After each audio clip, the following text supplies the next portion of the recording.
ছিল আমাদের দিলীপ সরকার মহোদয়ের ওনার 7ম বার্ষিকী মৃত্যুবার্ষিকী স্মরণ সভা, সেখানে একটা অনুষ্ঠান ছিল। এবং আজকে এই স্মরণ সভাকে কেন্দ্র করে এখানকার যে বিধায়িকা যিনি আমাদের মীনারানী সরকার, ওনার উদ্যোগে আমাদের যে এই অঙ্গনওয়াড়ি সেন্টারটা অনেক পুরনো সেন্টার, এটাকেও আপগ্রেডেশন করা হয়েছে, এটাকে নতুন বিল্ডিং করা হয়েছে এবং চাইল্ড ফ্রেন্ডলি। এখানে যে শিশুরা আপনারা দেখছেন, এটা ফার্নিচার বা নিচে ফ্লোরিং এবং যে পঠন পাঠনের ব্যবস্থা সেটাকে আধুনিকরণ করা হয়েছে এবং স্মার্ট ক্লাসের ব্যবস্থা করা হয়েছে।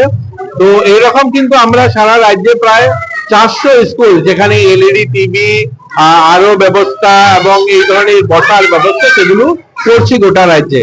এবং আমাদের রাজ্যে আপনারা শুনলে খুশি হবেন, আমরা অনেকগুলো স্কুল ইংলিশ মাধ্যমে, ইংরেজি মাধ্যমেও কিন্তু আমরা করছি।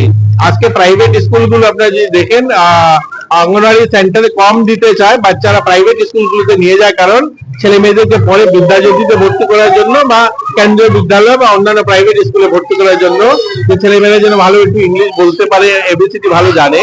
তো আমরা আমাদের আগরতলা শহরে অনেকগুলো স্কুলকে ইংরেজি মাধ্যম করছি, তো তারই একটা অংশ হিসাবে আজকে এটাও করা হয়।